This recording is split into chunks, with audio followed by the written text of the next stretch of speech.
राम राम जी, जय श्री राम, हर हर महादेव। मैं बाबा रामदास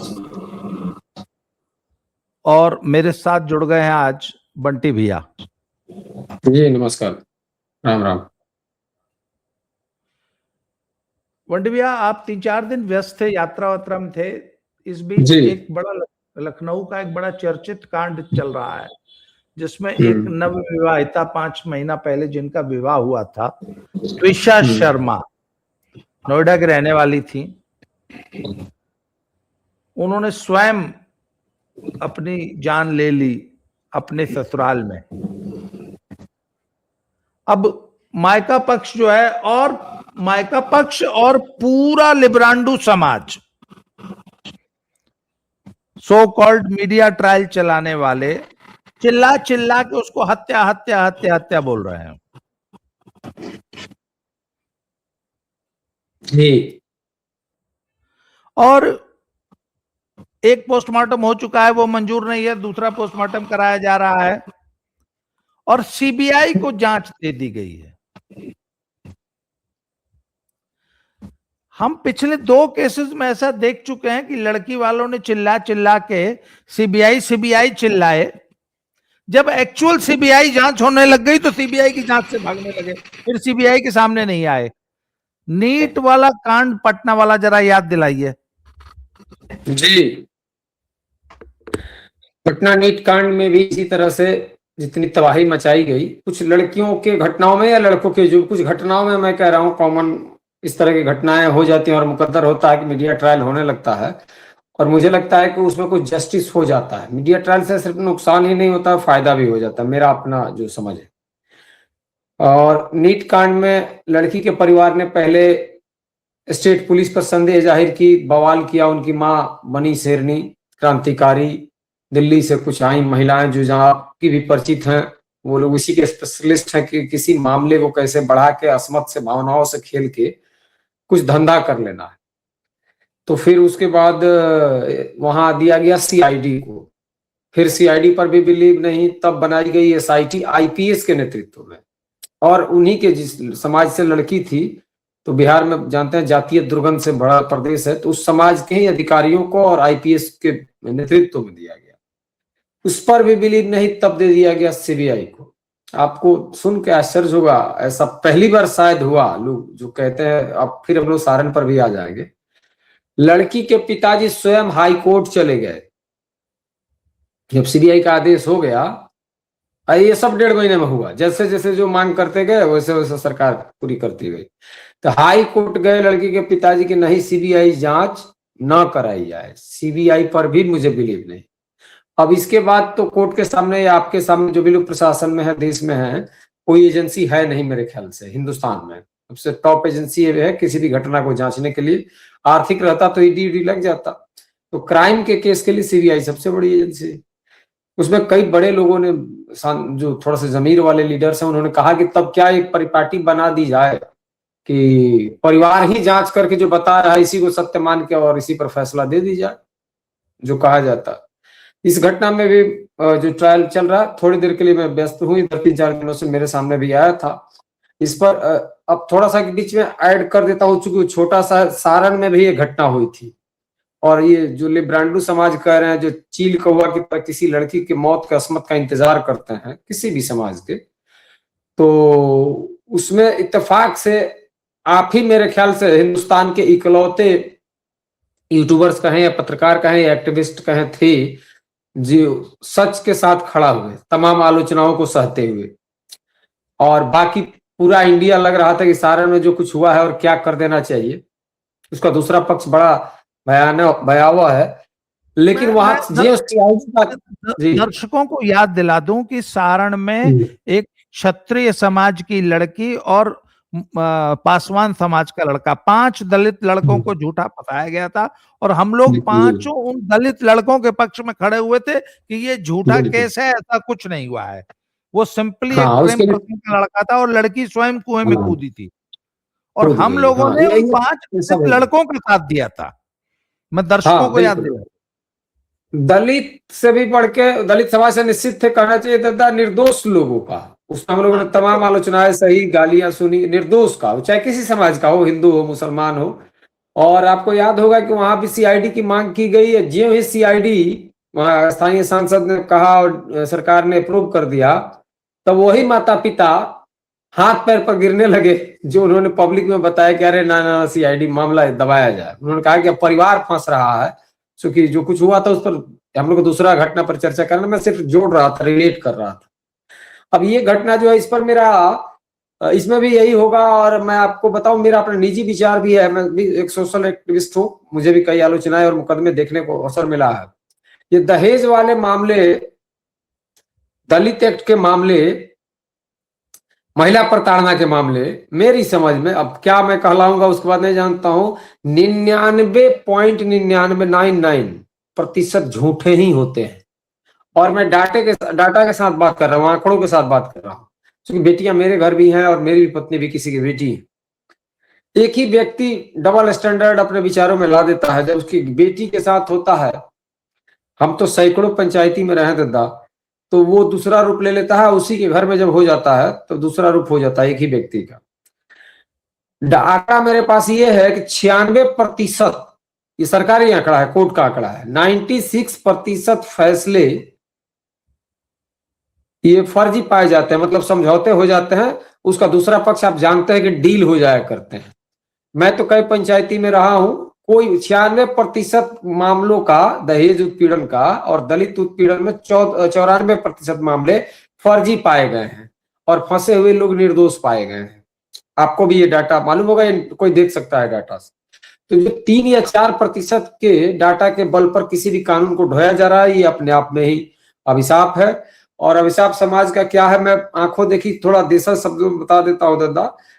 जहां हमारे यहाँ किसी के यहाँ ऐसी घटना होती है, और इस घटना की प्रमुख वजह बताते हो, चूंकि आप इतना डेयरिंग करते हैं, आपको बुरा नहीं लगेगा और आप मौका भी देते हैं। सामान्यतः इनकी वजह कई तरह की होती है, उसमें दहेज तो बिल्कुल नहीं होता है। इनकी वजह होता है कोई मैरिटल पोस्ट मैरिटल रिलेशन, लड़की के भी हो सकते हैं लड़के के भी हो सकते हैं, मैं दोनों बात कर रहा हूँ। जिस लड़की की शादी हुई है, जिस लड़के से, हो सकता है कि लड़का भी किसी के साथ प्रेम में हो, या इस लड़की का भी अपना पुराना प्रेम कंटिन्यू हो रहा हो, ये एक बड़ा वजह होता है। दूसरा, कभी सास ननद के झगड़े, मैं मानता हूँ, कभी ननद के केस में मैं जानता था कि लड़की को 6-7 साल तक बच्चा नहीं हुआ, तो छठ पूजा के दिन वो पूजा कर रही थी। छठ पूजा हमारे यहाँ दादा जो होता है ना, मूलतः पुत्र के लिए ही होता है। तो वो पूजा कर रही थी, तो उसकी ननद ने व्यंग्यात्मक बात बोल दी कि कबले पूजा करबो। बस इसी बात पर उसने, वो सब लोग घर से चले गए, जो सांस्कृतिक कार्यक्रम होता है देखने, उसने मिट्टी का तेल गिरा के वो कर लिया। मैं आंखों दे दी चश्मे घटना। लेकिन कोर्ट में ये मुकदमे इतने बुरे हैं, एस्टेब्लिश हो जाते हैं। अरब, हमारे अरब रहते हैं लोग, मतलब बाहर भी लड़की का पिता हो, उसको आने की जरूरत नहीं है, वो फोन कर दे कि नहीं मेरे बेटी को, उसकी हैसियत एक साइकिल देने की नहीं है। लेकिन ज्यों ये घटना हो जाती है, जो 2-3-4 कारणों को मैंने बताया, उन कारणों से, तो वो तुरंत एक सिर्फ फोन कर दे थाने में, आवेदन भी नहीं दिए। रूल है कि हम बेटी को तकलीफ दी जा रही थी और बेटी मुझसे बताई थी, उससे सफारी गाड़ी, फॉर्च्यूनर गाड़ी मांगी जा रही थी, जिसकी हैसियत साइकिल पर चलने, कोर्ट उसको भी मान लेता है और थाने भी मान लेती है। ये अजीब सा एफआईआर होता है। तो जुडिशियरी पर इसको सोचना चाहिए। कम से कम हम आपका, अच्छा दादा, एलुमनी में तय होता है, एलुमनी की जब रकम तय की जाती है तलाक में, तो आपकी आर्थिक हैसियत का आकलन करता है कोर्ट। एक मीडिएटर बहाल किया जाता है, या आपकी कमाई क्या है, या आपकी फाइनेंस, उसके अनुसार तय होता है। ऋतिक रोशन का 300 करोड़ में हुआ, किसी का 3 लाख में भी होता है।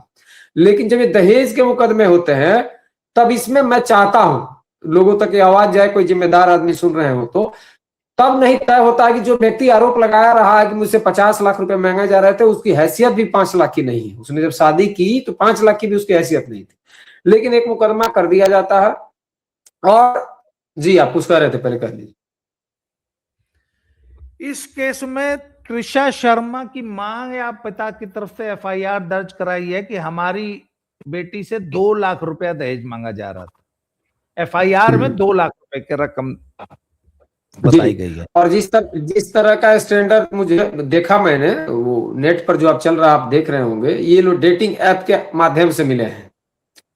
ये जो शादी इनकी हुई है, ये प्रेम विवाह ही है, और किसी डेटिंग ऐप के, उसका नाम भी मैंने देखा कि उससे माध्यम। तो इस लाइफ स्टाइल में आपको लगता है कि 2 लाख रुपए की नहीं जरूरत नहीं नहीं, या महत्व है? वो उसकी सास ने डिजिटल एविडेंस दिया है कि शादी के पहले 4 महीनों में मेरे बेटे ने, मैंने लड़की के खाते में 7.5 लाख रुपया कैश जमा कराया है, डिजिटल जी ट्रांसफर के प्रूफ है।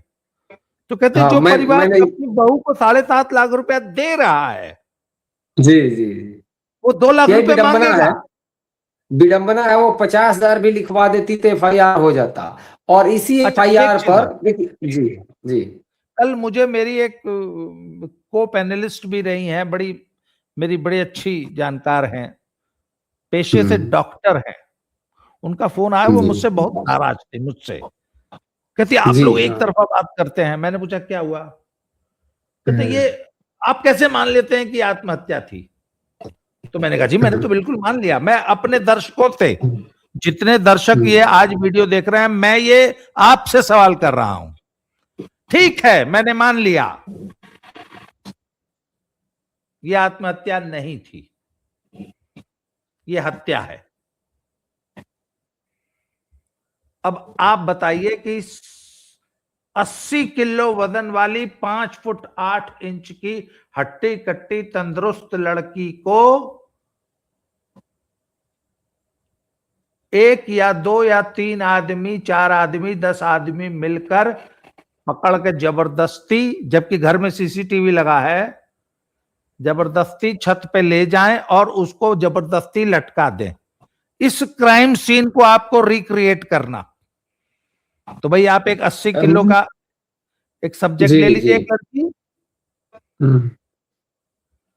और आपको एक टास्क दे दूं मैं। बोला नहीं 3 आदमी थे। मैंने कहा एक तो उनका लड़का था, एक वो बूढ़ी माँ है रिटायर्ड जज। कहते नहीं 2 और थे। मैंने कहा वो तो पड़ोसी थे, जो जो बॉडी को उतारने नीचे आए थे। मैंने कहा वो तो पड़ोसी थे। वो 2 पड़ोसी आपकी प्लानिंग में क्यों शामिल होंगे कि चला हमको अपने बहू को मुआना है, तुम लोग भी आ जाओ? मैंने कहा ये लॉजिकल है क्या? एकदम और मैंने सही सवाल आपने अकेला उठाया, उसी पर समर्थ सिंह बात तो है। अकेला समर्थ सिंह तो अपनी पत्नी को ऐसे लटका नहीं सकता। मैंने कहा उसी अगर पर मैं आ आप रहा ही, था, तो मैं ये सही सवाल आपने, कई बार सोशल उसी पर मैं आ एक्सपेरिमेंट रहा था होते हैं दादा। ना। नहीं, मैं उसी पर आ रहा था। ये जो मारने के तरीके बताए जाते हैं, पंखे में लटका दिया, कोई ले आकर लटका दे, आज के जमाने में 21वीं सदी में मारने के और भी तरीके हो सकते हैं। मैं ये नहीं कर रहा हूँ, ऐसा नहीं है पति पत्नी में लड़ाई नहीं, पत्नियां भी ड्रम में काट रही हैं, कई पति भी करते हैं, मैं इससे इनकार नहीं कर रहा हूँ, लेकिन बंटी दहेज का भैया, इशू बना।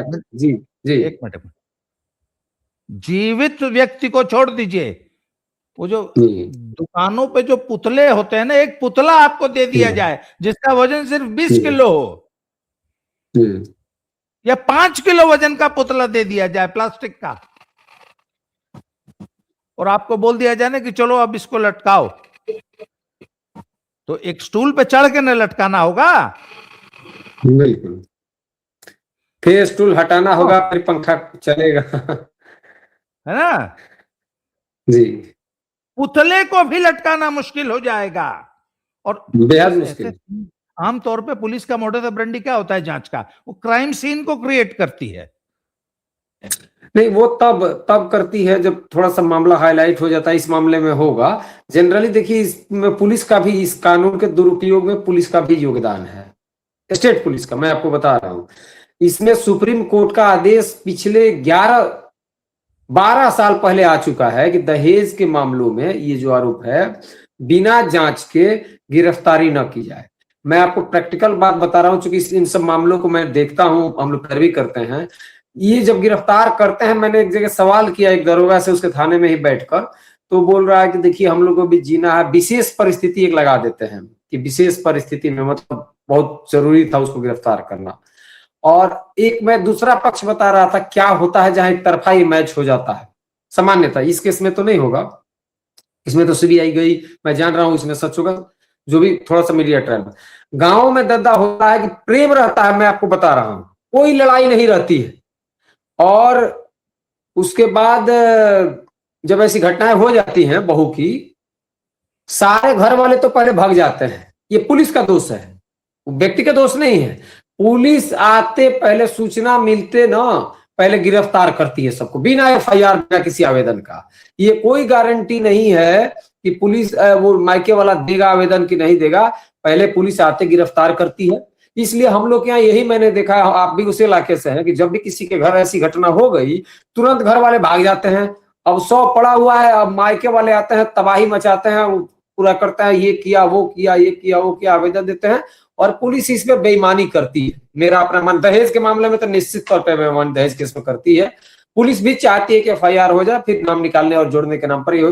दूसरा पक्ष में महत्वपूर्ण कहने जा रहा था, जिन महिलाओं को आपत्ति होगी इस घटना के बाद, हम लोग भी ट्रोल होंगे, आप भी होंगे। मैं एक मार्मिक बात कर रहा हूं, मैं जेल गया हूं। कोई चला जाए किसी जेल में सर्वे करने, एनजीओ के तहत आपको अधिकार है देखने का, कई तरह का काम करने का। हर जेल में अमूमन मैं मानता हूं कि अपराध महिलाएं हमारे समाज में कम करती हैं, आप भी जानते हैं, क्राइम, मर्डर, फ्रॉडिज्म जनरली कम करती हैं, मैंने 90% कम करती हैं। 2-4% महिलाएं हैं जो मेंटल क्रिमिनल हैं। ये एक बनावट है समाज की और ईश्वर की, अच्छी बात है। लेकिन अगर 50 हम लोग जाते हैं जेल में किसी से मिलने, तो वार्ड में ना जो वो लगा रहता है चैम्बर में, जब किसी से आप मिलेंगे सुपरिटेंडेंट के या जेलर के, तो लगा रहता है कितने कैदी पर डे हैं, चौक से लिखा रहता है, और किस किस नेचर में है। आपको सुनकर दुख होगा, उस बोर्ड को मैंने पढ़ा है, तस्वीरें हम नहीं ले सकते हैं दादा। अगर किसी जेल में 50 महिलाएं हैं तो 45 सिर्फ इसी मामले में है। सोचिए, महिला के महिला के सेफ्टी के लिए कानून बना है। ये कोई पढ़ सकता है, किसी जेल सुपरिटेंडेंट के जाकर मैं चुनौती देता हूं, पढ़ सकता है, कोई इसमें बनावटी बात नहीं है। मैं कई बार इस पर सोचा कि अगर महिला के सेफ्टी के लिए बना, तो एक महिला की सेफ्टी के लिए आपने इसको बनाया है जिसका देहांत हो गया बहू के रूप में, जैसे भी हुआ किया हुआ वो छोड़ देते हैं सब लोग। और उसके बाद मुकदमे किस पर होते हैं दादा? सास पर, जेठानी पर, देवरानी पर, ननद पर, शादीशुदा ननद पर, भांजी पर।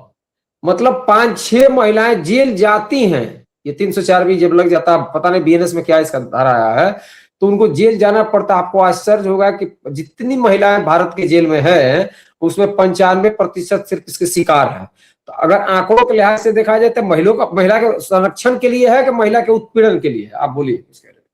मैं एक बात मैं पूरी तरह स्वीकार करता हूं कि महिलाओं में आपस में घर में तू मैं होती है। सासें बहुत बुरा बोलती हैं, सास मौखिक अत्याचार करती हैं, कुछ केसेस में सास 2-4 पड़ाका मार भी देती होगी बहू को। वो तमाम बातें हैं, वो हमारे समाज का स्ट्रक्चर ही ऐसा है। जी जी, इसमें मैं बिल्कुल भी इनकार नहीं कर रहा हूं, परंतु बहुएं दूध की धुली हैं, बहुओं की कोई गलती नहीं है, ऐसा भी नहीं है। पहली बात, नंबर 1। नंबर 2, मैं एक बात कहना चाहता हूं, इस केस में त्विषा शर्मा ग्लैमर वर्ल्ड से आई थी, उनका एक पास्ट था। शादी के बाद ससुराल का 7.5 लाख रुपया 4 महीना में खर्चा की, 5 बार मायके होके आई, एक बार 20 दिन, 4 महीने की शादी में 5 बार मायके गई, एक बार 20 दिन के लिए और बाकी हफ्ता 10-10 दिन के लिए। जब मन करता था तब जाती थी मायके। एक बार ऐसा हुआ कि 17 तारीख को बाई एयर गई, मायके पहुंची 18 तारीख को। सास ने पूछ लिया, भैया कहाँ थी, इतना लेट काहे पहुंची? तुम गर्भवती थी, बच्चा हमसे बिना पूछे काहे गिरा दी? अच्छा, पोस्टमार्टम रिपोर्ट में आ रहा है कि कुछ बॉडी में इंजरीज हैं, एंटीमार्टम, मरने से पहले कुछ ब्लंट इंजरीज हैं। उसमें लोग बहुत तरह तरह के कयास लगा रहे हैं। मैं ये मानता हूं कि समर्थ सिंह ने पिट दिया होगा। ये कोई जरूरी है कि समर्थ सिंह नहीं पिट दिया होगा? है? ये कोई जरूरी दादा, कयास की ही बात है। तो मेरा कयास ये है कि ये कोई आवश्यक है कि समर्थ सिंह नहीं पीट दिया, और घर की बहू 24 घंटे रहने वाली थोड़ी। समर्थ सिंह का भी, अगर समर्थ सिंह का भी मेडिकल करा लिया जाए तो हो सकता है उनको भी इंजरीज निकल आएंगी। नहीं, ये भी कोई आवश्यक नहीं है कि समर्थ सिंह, ये फ्री हैंड जैसे आना जाना घूमना इनका था। मेरा कयास ये कोई आवश्यक नहीं कि समर्थ सिंह ने पीट दिया होगा, किसी और ने भी तो पीट दिया सकता है, इसकी भी तो जांच हो सकती है। आपने बड़ा वैलिड पॉइंट उठा दिया। आखिर वो इंजरीज किसने पहुंचाई? हाँ, किसी और की भी हो सकती है। चलिए, एक ससुराल पक्ष ने एक और मांग की है सीबीआई से कि हमने जो 7.5 लाख रुपया दिया है उसका बैंक स्टेटमेंट निकलवाया जाए कि वो कहां कहां खर्चा हुआ। हाँ, इसके अलावा हमारी बहुरानी की पिछले साल या 2 साल की जरा कॉल डिटेल निकलवा ली जाए, बस बस मैं वही कह रहा था, वही मैं जा रहा था, शुरू में व्हाट्सएप मैंने चैट इशारा किया निकलवा था लिया आपको। जाए, व्हाट्सएप चैट निकलवा हम्म। लिया जाए, सीबीआई जांच करके बता दे कि 17 तारीख को गई थी भोपाल से, 18 को कहां नोएडा पहुंची, 17 की रात कहां रही।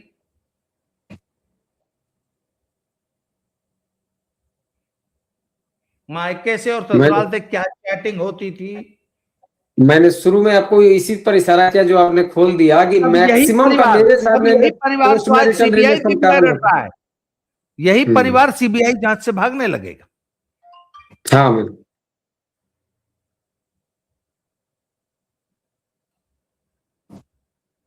फिर क्या होगा सर?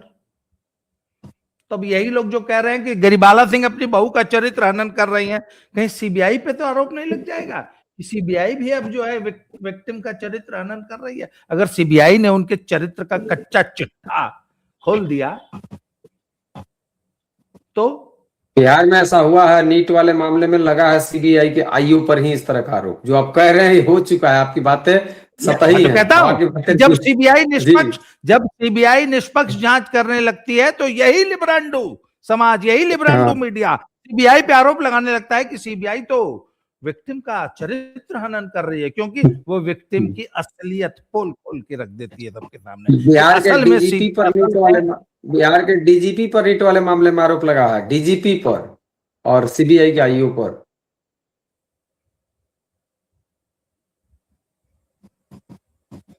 जी मैं एक चीज और कह रहा था दादा कि इसको मैं कई पंचायती में गया हूँ, शुरुआत में ही जब घटनाएं हो जाती हैं, छोटे स्तर की बात कर रहा हूँ, इसमें तो मैं जान रहा हूँ दूध का दूध पानी का पानी हो जाएगा। तो जो ही हम कई बार कह दिए हैं कि भाई जो तुमको लाश का ही सौदा करना है बेटी का, तो 4 साल किसी को जेल में रखकर पूरे परिवार को, लेडीज को रखकर क्या करो, अभी कर लो। और हमारे यहाँ देखिए लोग कहता है कि तो ठंडा हो जाने दीजिए, ठंडा हो जाने दीजिए, ठंडा हो जाए, और यही होता है। 1.5-2 साल के बाद सौदे होने लगते हैं कि कितने लाख दोगे, कितना लाख दोगे, कितने करोड़ दोगे, जो जिस हैसियत का होता है। और कभी मेरिट पर इस पर फैसला नहीं हुआ। मैं आपको आश्चर्य का बात बताऊं कि सामान्य लोग इस कानून से पीड़ित नहीं है। आपके दर्शकों को जागरूक हो जाना चाहिए। मैं एक पैरवी में रहा हूं, इकलौता लड़का जज, अभी भी पोस्टेड जज है, अभी वर्तमान में हमारे बिहार में। बाप आईआरएस अधिकारी, शादी हुई और ट्यूबरक्लोसिस थी, ये जांच में भी आ गई, इसलिए मैं कह दे रहा हूं दादा, ट्यूबरक्लोसिस थी। तो आप जानते हैं कि ट्यूबरक्लोसिस की दवाइयां बड़ी हार्ड होती हैं, तो लड़की को शादी से पहले ही। तो ट्यूबरक्लोसिस में कुछ दवा है कि वो खाने के बाद आपको 4-5 घंटे कंप्लीट सोना पड़ता है, आराम करना पड़ता है। और ट्यूबरक्लोसिस में है कि एक दिन भी आप दवा ब्रेक नहीं कर सकते हैं, तो फिर कोई मतलब नहीं है, फिर शुरू से उसका वो कीड़े मारे जाएंगे। उसी बीच शादी हो गई जज की बड़े परिवार में, और शादी हो गई, दवा उसने रोक दिया कि मैं खा लूंगी तो पकड़ा जाऊंगी। इसके चलते उसकी स्थिति बिगड़ गई, मायके फिर आ गई, और मायके के इलाज में, मायके में और मायके के इलाज में मायके द्वारा ले गई हॉस्पिटल में मृत्यु हो गई। बेसरा रिपोर्ट आ गया वहां से, हैदराबाद से, कि ट्यूबरक्लोसिस से ही मृत्यु हुई है। लेकिन दादा इतना दुर्भाग्य है, वो भी मामला सीबीआई जांच कर रही है कोर्ट के आदेश पर। जान लीजिए, इतना दुर्भाग्य है कि जज साहब को जेल जाना पड़ा। मैंने ले जाकर, सारे रास्ते बंद हो गए, सुप्रीम कोर्ट तक 2-2 बार गए, मैंने ले जाकर सरेंडर कराया, फिर जमानत कराई, आज वो हैं। और मैं उनके पिताजी से आज भी निवेदन करता हूं, भले आपका बेटा जज लड़ने से बढ़िया हाथ पैर जोड़ के जो कुछ होता है इसका निदान तरीका, दान दक्षिणा देकर मुक्ति पा लीजिए। जजों की भी स्थिति, ये कानून का दुरुपयोग है दादा, इस पर हमारे सिस्टम को भी सोचना चाहिए, समाज नहीं सोचेगा। मैं एक ईमानदार दरोगा की बात बता रहा हूँ, वही पटना में ही है। एक बार मैं उनके पास बैठा था, हमने कहा कि सब आप भी इसी समाज से हैं मिश्रा जी, और आप जानते हैं कि क्या है, तब आप लोग क्यों करते हैं। उन्होंने बड़ी एक मार्मिक बात कही थी, इसमें हमारा और आपका भी दोष है। हमारा दोष है पाठक के रूप में, और आपको मैं मान लू पत्रकार। बोले बंटी जी जो लोग लिखते हैं ना, उस समय अखबार का जमाना था जब मेरी चर्चा हुई थी, सोशल मीडिया थोड़ा कमजोर था, आज भी होता है। दहेज लोभियों ने बहू को जिंदा जलाया, अगर ये शब्द तो 1,000 बार आप पढ़ चुके होंगे नेट पर या अखबार में। उनका एक दरोगा का कहना था कि किसी को मारना होगा ना तो कोई अपने घर में आज के दौर में जलाएगा नहीं। अगर मारना ही है, मान लेते हैं किसी को मारना ही है, तो बहुत तमाम तरीके हैं। कोई घर में आग लगवा के इंतजार नहीं करेगा, अपने ही घर को भूत बंगला नहीं बनाएगा।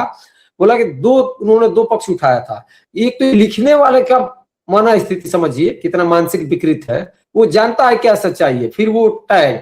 और उन्होंने कहा कि लिखते लिखते इतने हैबिचुअल लोग हो गए हैं कि दर्शक भी इसको उसी सेंस में पढ़ता है। मतलब हम लोग, मैं तो नहीं पढ़ता हूं, लेकिन सामान्य लोग जो पढ़ते हैं ना तो उस पर थोड़ा भी संदेह नहीं करते हैं। उनको लगता है अरे जला दी, मतलब एक राक्षसी प्रवृत्ति ससुराल पक्ष की उसी समय बन जाती है। ये मैं एक सैद्धांतिक बात कर रहा हूं, लोगों को सोचना चाहिए। और जी आपका बिल्कुल, आपने एकदम सही बात कही कि दर्शक और पूरा समाज मीडिया ट्रायल का आदी हो चुका है। जैसे भाई वो शुभेंदु अधिकारी की पीए की हत्या हुई, उसमें वो बलिया का एक लड़का अलग से बनाइएगा। मुझे आपको, आपके जिले के बगल की बात है, आप फुर्सत में होंगे, अभी हम लोग हल्का बात कर ले, अलग से भी वीडियो बनाइएगा। आज कल्पना करिए जो इनकाउंटर की मांग करते हैं, आपने सारण वाले में जो बात कही थी मुझे बहुत अच्छा लगा था। मानवीय पक्ष होना चाहिए दुनिया में। हम मान लेते हैं सारण में और नीट में ही जिस तरह से मांग थी, जब सच्चाई सब आ गई है और अब परिवार ने स्वीकार भी कर लिया है। अगर उन 5 दलितों को इनकाउंटर कर दिया जाता उस समय, जिस तरह का माहौल बनाया गया, हमारा पूरा समाज तुरंत फांसी की मांग करता है। हे फलाना काम हो गया, तुरंत फांसी पे लटकाओ, तुरंत एनकाउंटर करो। अगर वो तो दलित लड़के थे, हम लोग तो दलित नहीं है, ना आप है ना हम है, लेकिन अगर उनका इनकाउंटर हो जाता जिस तरह का मांग था, और जब सच तो 1 हफ्ते में ही आ गया, आप जैसे लोग सामने आए तो प्रशासन भी निकाली, नेता भी वहां ईमानदारी से काम किए, सच जो सामने आया, अगर सच आता, हम उन 5 लड़कों के माँ बाप को, समाज को क्या जवाब देते? आप बलिया में ही राज सिंह के मामले में जिस तरह से नेशनल ट्रायल चला, सारण से भी बड़ा ट्रायल चला, जैसे लग रहा है कि एकदम शुभेंदु अधिकारी के लोग, मैं देख रहा था, प्रोवोक कर रहे थे कि ऐसा करके हीरो हो जाएंगे, कि उन्होंने भी इनकाउंटर से शुरुआत की है। आज वो लड़का भगवान राम के शरण में था। तो मैं थोड़ा सा धार्मिक हूं, इसलिए मैं कह रहा हूँ, धार्मिक सबको होना चाहिए, थोड़ा ज्यादा नहीं, बहुत हूँ। अयोध्या के नगरी में था, वहां से पुलिस उठा के ले गई तो बचा है, नहीं तो जिस तरह का माहौल होता था, अगर काउंटर उसका हो गया रहता, चैप्टर क्लोज भी हो गया रहता, कोई कुछ नहीं कहता। एक उसकी बहन, एक माँ और 2-4 एक करणी सेना क्षत्रिय सभा के सामान्य लड़के, जिसमें एक मेरे जिले का भी लड़का है, दिल्ली ही रहता है, इन लोगों ने लड़ाई लड़ी। आज वो लड़का वापस आया है सीबीआई के ईमानदारी से। लेकिन जिस तरह का माहौल बन गया था, अगर उसका भी, मैं खुद बता रहा होता था, इतना माहौल बन गया था, मैं उस समय नोएडा में ही था फुर्सत के समय में, कभी कभी मुझे भी चल जा रहा था कि हो सकता है ये किया हो। लेकिन जो सीसीटीवी था उसके घर मिला, और उसके माँ के जो भाव भंगिमा आप पढ़ेंगे, देखिए बनावटी बातों का, जैसे नीट की माँ कर रही थी ड्रामा, कुलदीप सेंगर वाले में माँ ड्रामा करती है, साफ दिखता है। लेकिन उसकी माँ जिस तरह से बता रही थी छंदवार की, हाँ बेटे ने कपड़ा खरीदा, ऐसे गए, हम भी चले गए एमएलसी साहब के यहाँ ऐसे, तो फिर दर्शन करें, तब मुझे लगा उसकी बहन का बॉडी एक्सप्रेशन से मुझे लग रहा था कि कहीं ना कहीं कुछ दिमाग में तब भी ये जा रहा था, मीडिया ट्रायल का ये असर है कि शायद इस षड्यंत्र में शामिल हूं। आज तो सब कुछ क्लियर हो गया। जिस जो रियल एक्यूज्ड है वो तो दारू के केस में गया, जेल में बंद था आपने। और अगर उस लड़के को फांसी हो गई रहती या काउंटर हो गया रहता, जो उत्प्रेरक लोग, उन्मादी लोग मांग करते हैं, इन दोनों के माँ बाप को हम और समाज क्या जवाब देता? ये किसी का बेटा ऐसा शिकार हो सकता है, इसका पक्षधर नहीं होना चाहिए। आप बिरले इसे सोचते हैं, हम सोचते हैं, ऐसे और लोगों को भी सोचना चाहिए। ऐसा नहीं कि महिला समाज से आपकी दुश्मनी है ना हमारी दुश्मनी, हमारी भी पत्नी महिला है, हमारी भी बहन महिला है, लेकिन उसका दुरुपयोग नहीं होना चाहिए। और इस मामले में भी आप देखिए, सीधा दिख रहा है, जिसका लाइफ स्टाइल इस तरह का, वो 2 लाख रुपया मांग रहा है, तब भी डिबेट लोग कर रहा है। देखा मैंने, जब आप कई यूट्यूब पर देखा, कई लोग उसको दहेज दोषी बता रहे हैं। ये दुख की बात। फेसबुक पे एक महिला है, ज्योति सिंह नाम है उनका कुछ, वो लिखती हैं, उन्होंने 4 लाइन की एक बहुत बढ़िया पोस्ट लिखी है। उन्होंने कहा देखिए, ये मामला कतई दहेज का नहीं है। हाँ, एक मिसफिट लड़की एक गलत परिवार में, गलत परिवेश में ब्याह दी गई, उसका अपना चाल चलन, रहन सहन, उसकी अपनी सोच उस परिवार से मैच नहीं करती थी। वह परिवार एक पारंपरिक बहू चाहता था, ये उस परिवेश में फिट नहीं हो रही थी। ये स्वतंत्र नहीं, ये स्वतंत्रता नहीं चाहती थी, ये असल में स्वच्छंदता चाहती थी। स्वच्छंदता शब्द, कोई भी परिवार में दादा बहू को लोग थोड़ा सा संस्कारित तो चाहता ही ना है। आजाद ख्याल दूसरों के यहाँ पसंद आता है, नहीं नहीं, अपने घर नहीं पसंद आता। पर बंटी भैया जिस मुझे तरह जो की सबसे बड़ा मेरा जो कंसर्न है ना इस पूरे केस में, कि पूरा का पूरा मीडिया, पूरा लिब्रांडू समाज, पूरा सो कॉल्ड पढ़े लिखा लोग उस लड़की के समर्थन में है, और एक परिवार को जबरदस्ती हत्या, दहेज हत्या का दोषी बता रहा है, और इस लड़की की स्वच्छंदता, इसके दिमागी फतूर, इसकी जो सनसनी के लिए गोश्त है ना, वो गोश्त है। हाँ, सनसनी के लिए गोश्त है, गोश्त की तरह देखते हैं लोग। जो तथाकथित प्रगतिशील लोग, हम लोग तो रूढ़िवादी लोग हैं, जो प्रगतिशील लोग होते हैं सो कॉल्ड स्वयंभू, वो इस तरह की घटनाओं को हम देख रहे हैं कंटिन्यूअस गोश्त की तरह देख रहे हैं, जिससे उनका पेट भरे, उनके चैनल का, उनके मन के, उनके विकार का। ऐसा थोड़े कि जिस विषय पर आप हम बात करें इनके दिमाग में नहीं आती है। एक दिन आपने सारण वाले मामले में पूछा था, बड़ी ईमानदारी की बात मुझे आज भी याद रहती है, कि लोग ऐसा क्यों करते हैं। उन्हें सच देखते हैं, सच क्या नहीं देख पा रहे हैं जो लोकल जमीन पर हैं। हमने कहा था कि दादा सच देख रहे हैं, सच स्वीकार करना बड़ा कठिन है ना, और स्वीकार करने से बड़ा कहना, एक्सप्रेस कर देना ये और कठिन है। ऐसा थोड़ा कि जो जमीन पर जा रहा था लोग देख नहीं रहा था। इस मामले में जिसके लाइफ स्टाइल इस तरह से है उसके लिए 2 लाख रुपए कोई मायने रखता है। लेकिन एक बदलाव मैं अंत में ये कहूंगा कि हमारे समाज में ये भी आना चाहिए कि हम लोग जो मुकदमे करते हैं, इसका अगर कोई, हम लोग चाहेंगे कि हम एक्टिविज्म करते हैं, कोई सेमिनार वगैरह करके भी इसकी बात करें, उसमें भी थोड़ा सोचना चाहिए। आखिर मुकदमा तो यही समाज करता है ना, यही समाज करता है, सब सच जानते हुए। जो हम लोग बातें कर रहे हैं इससे वाकिफ हर परिवार पीड़ित भी है, लेकिन हमारे बहू के साथ हो रहा है तब हम इसमें संवेदना जताते हैं, और जब बेटी के साथ होता है तो हमारा भाव बदल जाता है। तो ये चेंज भी आनी चाहिए, इससे समाज की संरचना ठीक होगी। और स्वच्छंदता और आजादी बहू के रूप में किसी को पसंद नहीं है, भले लोग दूसरों के यहाँ देख रहा है। हर आदमी बहू के ऊपर थोड़ा सा नियंत्रण, परिवार की संरचना बनाए, उसका पालन करने का तरीका तो कहेगा ही ना। अब उसको अन्याय की तरह दिखाया जा रहा है। समझदार परिवार, एक मिनट जी, संस्कारी परिवार सिर्फ बहू पे नियंत्रण नहीं रखता है, बेटी पर भी, बीवी पर भी। संस्कारी परिवार अपनी बेटी पे भी नियंत्रण रखता है, संस्कारी परिवार अपने बेटे पे भी नियंत्रण कर रखता है। सुनिए, मैं एक बात बताता हूं आपको।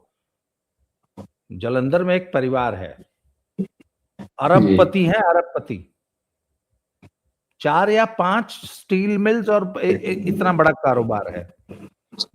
उनकी बहू से मेरी एक प्रोफेशनल मेरा उनसे, मैंने उनके साथ काम किया था कुछ दिन, तो वो बता रही थी कि संयुक्त परिवार है, घर में 3 बहुएं हैं, 3 और बच्चे। जो महाराज जी खाना बनाते हैं वो 45 साल से हैं, एक ड्राइवर है वो 50 साल से घर में है, माली है वो भी 35-40 साल पुराना है। जो महाराज जी है वो बहुओं को भी डांट देते हैं, बच्चों को तो डांट ही देते हैं। तीनों बहुएं सुबह उठ के ससुर जी के पैर छूती हैं, सास के पैर छूती हैं, उसके बाद महाराज जी के भी पैर छूते हैं, जाति के ब्राह्मण है महाराज जी। और किसी बहू की, किसी बच्चे की इतनी हिम्मत नहीं है कि घर के किसी स्टाफ को नाम से बुला दे, या एक जो प्रोटोकॉल है जी कह के बुलाना है, भैया जी, महाराज जी, ताऊ जी, चाचा जी। तो सर, संस्कारी परिवार सिर्फ बहुओं को कंट्रोल में नहीं रखता है, बेटों को कंट्रोल में रखता है, नाती पोतों को कंट्रोल में रखता है। और जो परिवार कंट्रोल में नहीं रखता है उसकी क्या दशा होती है, क्या दुर्दशा होती है, ये सबको पता है। इसलिए अच्छा, और कोई भी ऑर्गेनाइजेशन, परिवार हो, समाज हो, कोई संस्था हो, कोई कंपनी हो, कोई ऑफिस हो, कोई टीम हो, जिसमें कंट्रोल नहीं है, जिसमें अनुशासन नहीं है, जिसमें नियम कानून नहीं है, जिसमें नियम कानून के प्रति प्रतिबद्धता नहीं है, जिसमें आचार विचार व्यवहार के प्रतिबंध नहीं है, वो चल ही नहीं सकते। तो हम बहुओं को इन चीजों से कैसे मुक्त कर सकते हैं? या बेटियों को या बेटों को या किसी को भी, स्टाफ को, एम्प्लॉय को।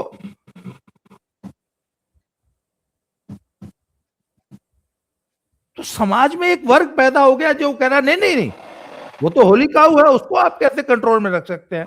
वाह वाह, बहू को कैसे कंट्रोल कर लेंगे आप? होते कौन है बहू को कंट्रोल करने वाले? ज्यादती कर रहे हैं, गुलामी है, ये जो वो नहीं सोच करते। समाज में पैदा हुई ना, ये बड़ी खतरनाक है। जो बहुओं को जबरदस्ती, उनके अंदर स्वतंत्रता का भाव नहीं, समता का भाव नहीं, आगे बढ़ने का भाव नहीं, करियर बनाने का भाव नहीं, स्वच्छंदता का विचार उनके मन में इंजेक्ट किया जा रहा है। जी। एक मुकदमे को मैं सिर्फ शॉर्ट में पूछूं, बहुत सारी बातें इस पर कहने में हम लोग सिहरते भी हैं कि लोगों का क्या रिएक्शन होगा। एक मुकदमे के बारे में मैं बताऊं, उसमें 7 लोग, अभी 3 लोग बाहर हैं, मतलब फरार हैं, 4 लोग जेल में हैं, जो ननद और भौजाई माँ। उसमें एक कारण सिर्फ ये था, मेरे जिले का मामला है कि लड़के 3 भाई थे और तीनों बाहर काम करते हैं। ससुर घर पर थे, उनकी बेटी थी और माँ थी और इकलौती बहू थी, और वो अपने फुफेरे भाई से ही बात करती थी कंटिन्यूअस, इसके प्रमाण है। और इसी पर आपत्ति प्रकट करते थे ससुर जी, वृद्ध ससुर। उसने तंग आकर आत्महत्या कर ली। उसमें लड़के जिस पर दहेज मांगने का आरोप है, वो मजदूरी कर रहा है गल्फ में। मैं उस पंचायती में तो आज तक सफलता नहीं मिली है, और पूरा परिवार 4 साल से तबाह है। और मेडिकली साक्ष्य तो नहीं है इसमें, लेकिन वो डॉक्यूमेंट्री साक्ष्य, कॉल हिस्ट्री है। ये 6 से 7 घंटा अपने सगे फुफेरे भाई से ही कंटिन्यूअस बात करती थी, लेकिन दहेज का कानून उस पूरे परिवार को नाश कर दिया। मैं जानता हूं कि वो भी 10-15-20 लाख में डील होगा। तो मैक्सिमम के कारण कुछ और होते हैं, दहेज नहीं होते हैं। हम तो ये चाहेंगे कि वास्तविक कारण लोग FIR में लिखवाने लगे, तो समाज के उन समस्याओं को भी दूर करने का प्रयास लोग करे, समाज उसके प्रति भी जागरूक हो। ये मैं चाहूंगा। अधिकतर के कारण शर्मा के केस में तो एकदम क्लियर है कि सास कहती थी कि बेटा शादी से पहले जो मर्जी की हो, तुम कहां गू खाई हो, हमको मतलब नहीं है, बेटा अब जरा कायदे से रहो। सास का सिर्फ एक आग्रह था अपनी बहू से कि बेटा शादी से पहले जो कुछ की ठीक है बेटा, अब कायदे से रह ले। यही उनका सबसे बड़ा पाप, यही उनका सबसे बड़ा दोष है। तो आज की चर्चा को बंटी भैया समाप्त करते हैं, बड़ी लंबी चर्चा हो गई, दोबारा बात लंबी हो गई, कहीं विस्फोटक ना हो जाए चलिए लोगों का।